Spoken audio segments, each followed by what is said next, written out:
it's a very strange thing, because as soon as it comes to people leaving Haredi society, let's say people who were born into Haredi society or into national religious Dati Leumi society, when they are leaving in order to become, let's say, secular, or they are just leaving society, there are certain people, and mostly media,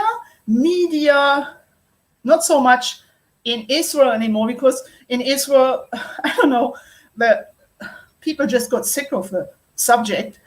But abroad, also in Germany, for instance, or in other countries, so the media many times jumps on it, and they report about people, in English you would say, leaving the fold, being FFB from birth, and they are leaving society in order, let's say, to lead a secular life.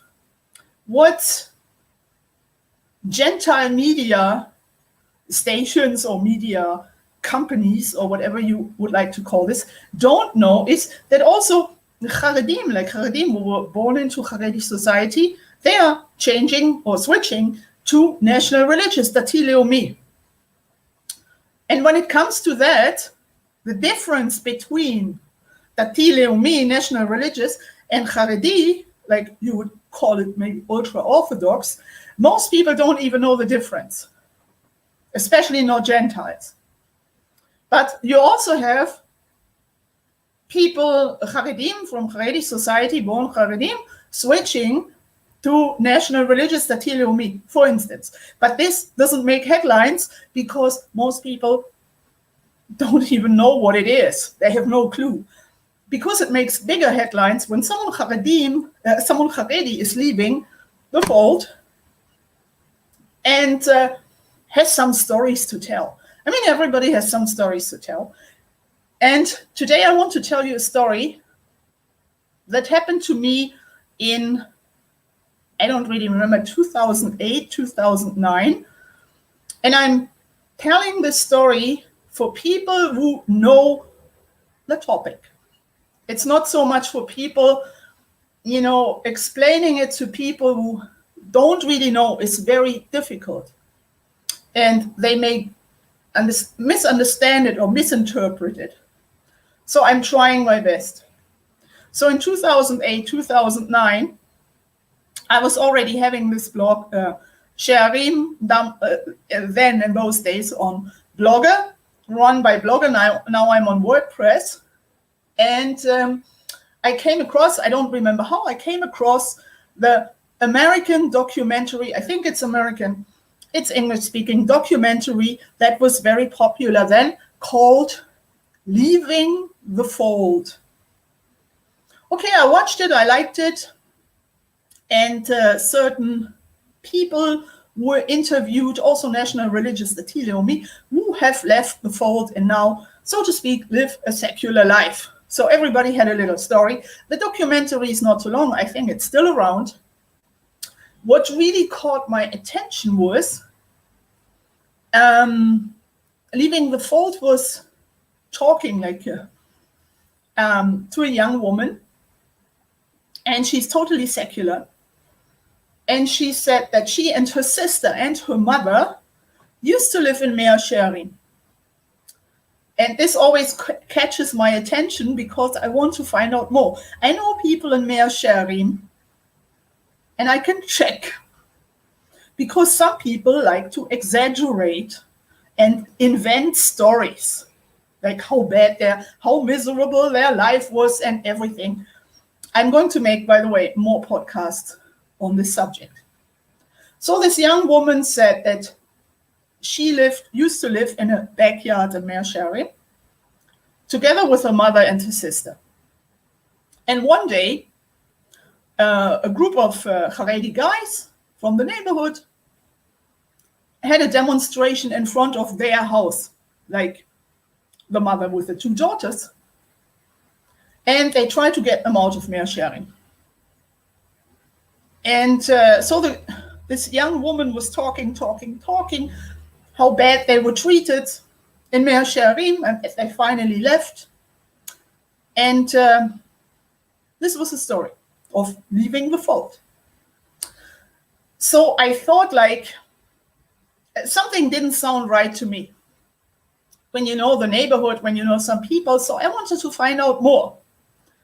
And I went to someone, I knew the backyard.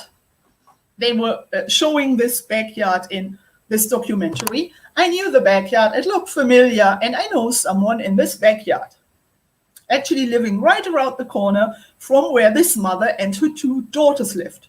By the way, the mother and the two daughters, I don't remember if I said it already, they finally left Meerschaering.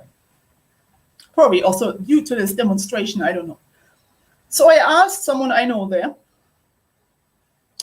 and this person first didn't want to talk about it because he said, you know, you're doing things on the internet. If this comes out that I told you, I'm going to be in trouble. So I finally got it out of this person, and he told me the following story. The mother was not born Haredi. She was a Bala Tshuva, newly religious. Her two daughters were not religious at all because only the mother did Tshuva. The two daughters didn't do Tshuva in the first place. They always were secular, and they always, I don't know about now, but then they always remained secular. So the mother dragged her two daughters into Meerschaering. Why? I could tell a lot about Baalei Tshuva. So they were living there, and of course they didn't fit into the neighborhood. The mother maybe did because she did Tshuva, but the daughters were secular. So of course the neighbors were against it because they were ruining the neighborhood and they wanted them out. This is why the demonstration took place. And they got them out. So this issue or this taking place, this situation not sound very strange to you, but it is when you know Haredi society, because the mother was not born into Haredi society. She was a Bala Tshuva. And in this documentary, this was not mentioned. Leaving the Fold documentary did not mention that the mother was a Bala Tshuva and that the daughters were always secular. They didn't do Tshuva together with the mother. They just lived there. So I asked the person I know in this backyard, why would anyone rent out the place, this apartment in Meerschaering, to a mother with his two daughters anyway? I mean, why would someone, you know, in one of the strictest backyards of Meerschaering, why would a landlord rent out his place to such a family? This is just insanity. It doesn't fit. So there was no answer. I probably have to ask the landlord. I don't know. No one could tell me an answer. So there's no answer. Only the landlord knows. But my point is that in certain documentaries about people leaving the Fold, or Baalei B'Sheila, it's Chosre'i B'Sheila, you call them in Hebrew.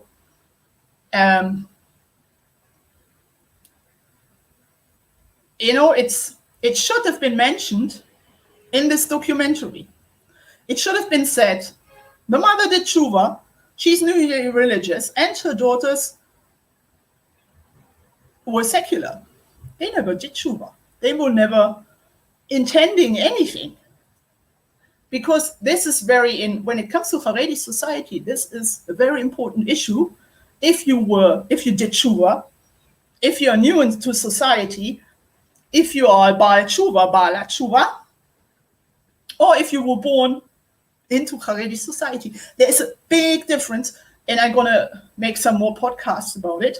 What happens when you do Tshuva and you want to join Haredi society. But, you know, by not mentioning this in this documentary, the makers of the documentary gave a totally wrong impression. I'm not saying they were lying. or making up a story. The story was basically right, but not as it was shown in this documentary, because it was wrong. It was not mentioned that the mother is a Bala Tshuva. She did Tshuva, and the daughters were always secular. This was not mentioned. The documentary gave the impression that the whole family, like the mother with the two daughters, were always religious. They were born part, so to speak, of Haredi society, which wasn't true. And it should have been mentioned that the daughters were secular anyway, they didn't care, and that the mother did Tshuva. It would have changed the entire story. Maybe not to someone who doesn't know much about Haredi society, but within Haredi society, or when you deal with it, this is a very important issue to mention. This has to be mentioned. And by not mentioning it, you are giving the wrong impression. Also to viewers who are not familiar with Haredi society. They see this and they say, oh, look how bad the Haredim are. But what really was behind the story, this documentary did not show.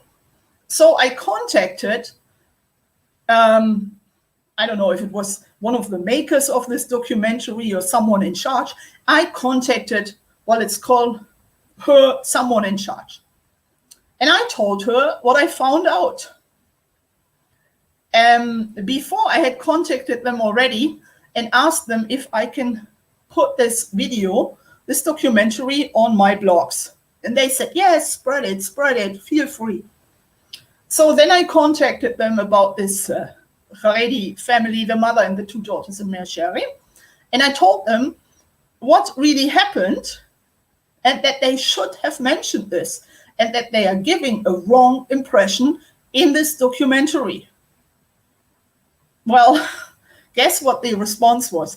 There was no response, because I had the feeling that these people in charge of this documentary wanted to spread it and earn, I don't know if they earn money with it, I can't tell, but they wanted maybe to earn money with it, to become famous, whatever, to spread it. And so there was no response whatsoever. And until today, this documentary is around giving people a wrong impression about what really happened in this backyard and why this happened in Chosre'i. Because the mother did Tshuva and the daughters didn't. So the daughters didn't care from the beginning. Why the landlord, as I said, gave them the apartment, I don't know. But from the beginning, they did not fit into the neighborhood. And so no one can blame the neighborhood for misbehaving or whatever they did, because the mother and the two daughters were people who shouldn't have been there in the first place. It's like me moving, I don't know, to Chosre'i and doing whatever I want, and then running to the media and tell them how bad maybe my neighbors may treat me. But I don't fit anyway. So this is my point. So many times you see documentaries, you read books about people leaving the fold, written by them or by others. But what you should do is you should really look behind the story and maybe also listen to people who've been there, for instance, to their neighbors, to their friends. And unfortunately, also today, or especially today, many people try to sell a story. They try to make money. And in order to make money, you have to have some real stories, like really dirty stories and everything, scandals, whatever you call it. Otherwise, you don't sell. You don't sell your documentary. You don't sell your book. Because if you tell them just some ordinary stories, no one is going to buy it. So you have to invent something sexual, something, I don't know, money, some abuse, whatever. So, and I'm not denying that this is not happening. It is happening. No society is perfect. But in many times you have to look behind the scenes. You have to also investigate with other people and contact other people. Because the story what Leaving the Fold told, And I knew the backyard, so I wanted to find out, why was this really happening? And I got a totally different story from the neighbors than from this documentary. It makes a big difference if someone is a Baal Tshuva or if someone was born into Haredi society. There's a big difference. It's not always fair that some people are being, I'm not talking about this daughter and these two mothers now, but that people are being sometimes mistreated or neglected. But this is how it is, but I'm going to make a different podcast about it. What's happening when you do tshuva and when you want to join Haredi or certain parts of Haredi society. It's not always fair, but that's life. I can't change it, you can't change it. I don't know who can change it. Mashiach can change it. But this is the way it is. But, as I said, when you read books, when you watch documentaries, always try to find out or look behind the scenes what people really tell you. If they try to exaggerate, try to make up a story or add more than what really happened in order to sell, in order to get attention, in order to, you name it. So there are always two sides. And I like to investigate two sides and not only one side. And this is what I found out. Unfortunately, the Leaving the Fold team did not refer to this because they want scandals. They don't want me telling, oh my God, the story is happened in a different way and it has a different meaning. But, be careful with what you're watching and what you're reading and whom to believe. So this is my message for you today. And thank you very much for listening. And be careful with, it's the same with everything. You have fake news, you have people add something to their story, attention, whatever. That's it, unfortunately. So have a good day and try to be more realistic.